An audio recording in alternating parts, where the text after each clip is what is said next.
Mr. Zhulkarnain Abdul Rahim.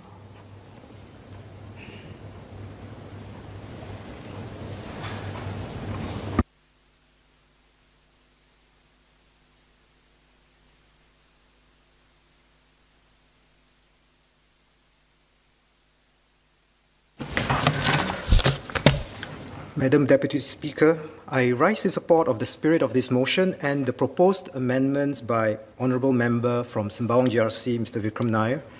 Given all that's been said by both sides of this House, it's clear that we are all in agreement that this motion needs to make reference to the action plans that are required.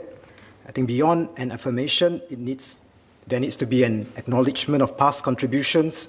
Beyond a declaration, there needs to be concrete steps. And beyond a statement of intent, there needs to be a call to action. I'm sure that members of this House, like me, are looking forward to the action plans in the upcoming white paper arising out of the conversations on Singapore women's development. This year being the year of celebrating Singapore women, it's important for us to remember how far we have come in terms of society and as a nation. Conversations on women's advancement in Singapore have been championed by the PAP Women's Wing since their inception, and even before that, in 1956, when the PAP Women's League was formed by Madam Chan Choi Siong, one of the first women to be elected into Parliament in Singapore. However, it's not to be championed by women alone. In my years of advocating to end domestic violence and championing women empowerment, I strongly believe that men are integral to any conversation regarding women development. I'm thus glad that we have seen an overwhelming support from men who also share these same views. The PAP Women's Wing and Young PAP have consulted diverse groups in our society, including men, and put together a set of recommendations that we hope the government will consider to help our women and daughters achieve their fullest potential and aspirations. During the collation of ground feedback leading up to this set of recommendations, it's heartening also to see men who have lent their voices and joined in our collective efforts to effect positive change. Past and present PAP members in this House have also stood up and spoken up for causes that are close to the hearts of women in Singapore. Mr. Alex Yam spoke on the equality of value and treatment of both working mothers and stay-at-home mothers. Mr. Louis Ng championed the causes of women, including breastfeeding mothers, single mothers, and foreign spouses. Mr. Melvin Yong encouraged men to shoulder the burden that women carry at home to strengthen marriages in Singapore. Dr. Lam Pin Min sought for more flexibility for fathers to take their parental leave entitlement. Dr. Muhammad Magat, more than 10 years ago, championed steps to empower single mothers and encourage employers to consider flexible work arrangements.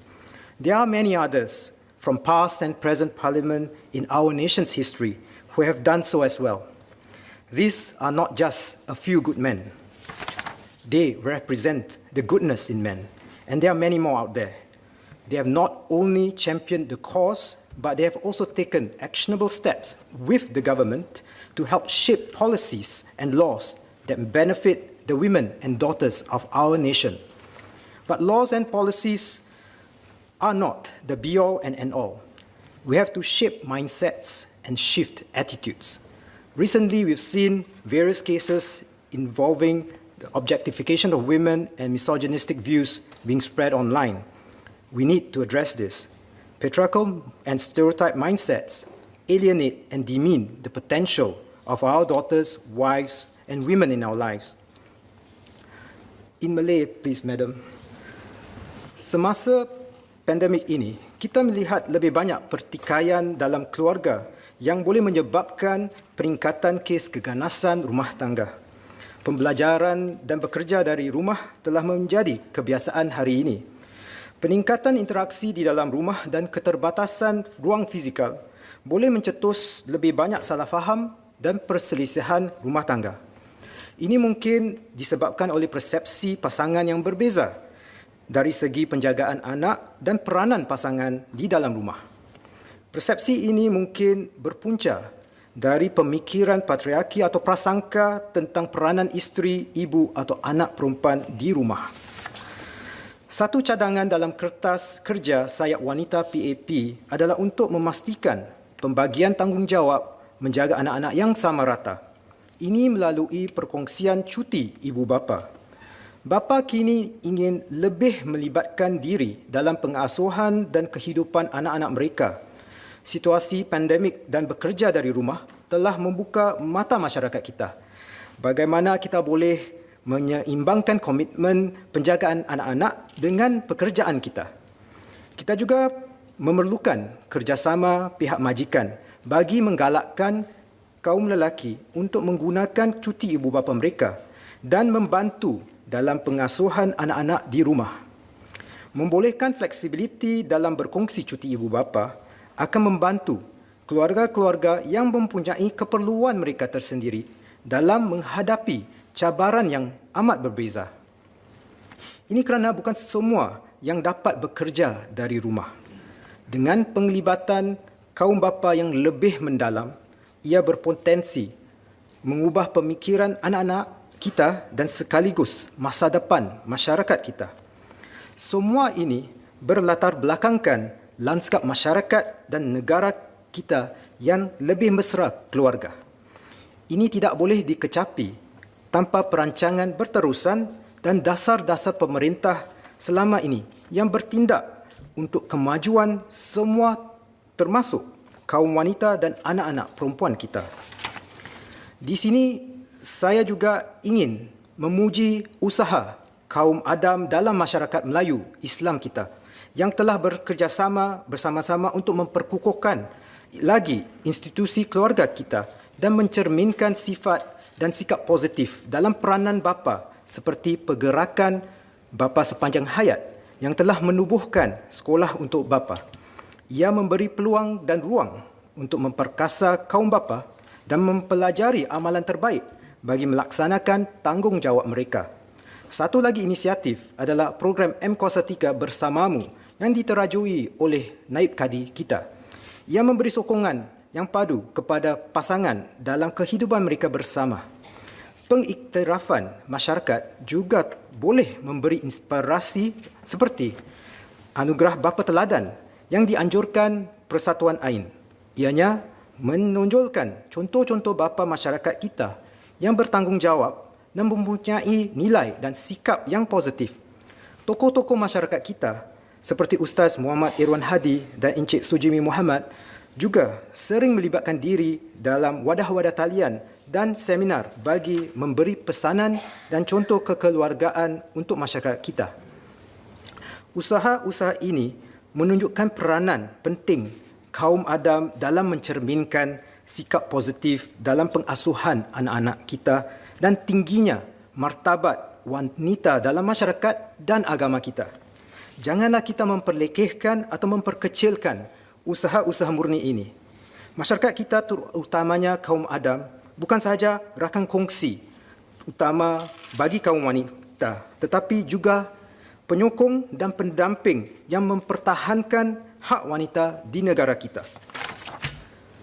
Madam Deputy Speaker, beyond caregiving, we must also look at how to provide the best mindset and environment at home for our family members, including our children and partners, to flourish and realize their fullest potential.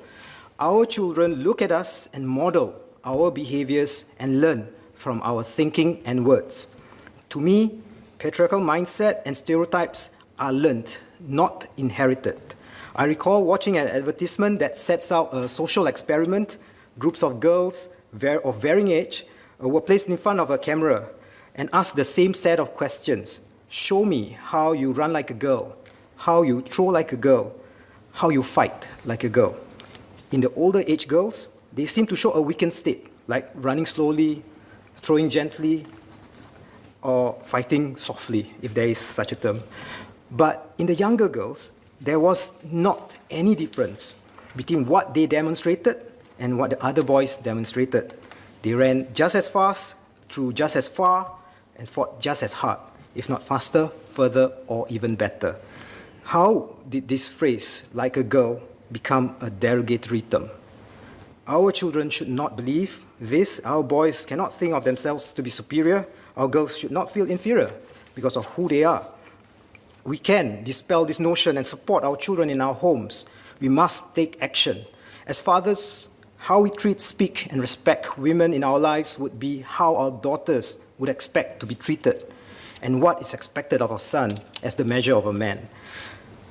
We have made great progress as a nation in terms of women's development for several decades, and we shall continue to do so.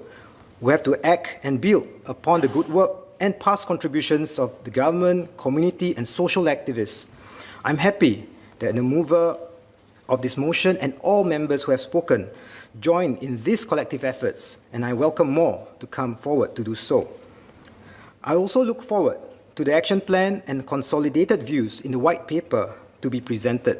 I hope we can see further promotion of an environment that is both conducive to child caregiving and welcoming for caregivers. We can do this by implementing policies that signal child caregiving as a shared responsibility between parents. I'm heartened to hear from MOS soon about the theme on strengthening support on caregiving. In addition to sharing of parental leave that's being recommended in the joint paper by PAP Women's Wing, I have other suggestions as well. Firstly, to increase the spouse tax relief to better reflect the significant, valuable contributions of a stay-at-home mom or dad. Currently, the spouse tax relief is lower than an active NS man relief, parent relief, or the grandparent caregiver relief. Second, encourage working spouses to utilize the retirement sum topping up scheme to top up their non-working spouse CPF accounts by extending tax reliefs to not only cash top-ups, but also CPF fund transfers as well. And perhaps to introduce a tiered basic childcare subsidy for non-working mothers in increasing amounts in accordance with the number of children that they have, instead of a flat rate right now. For mothers who are still looking for a job or training for one, perhaps we can have an interim childcare subsidy for a fixed period of time for them. Currently, they need to seek special approval for childcare subsidies on a case-by-case basis. Lastly, to implement a network of temporary childcare services that can be provided by pre-approved childcare centers. In this age of flexible working arrangements and working from home, such service can provide urgent and temporary respite care so that stay-at-home moms or dads can attend to urgent work or business. I will elaborate on these suggestions and more in the full debate of the white paper when presented.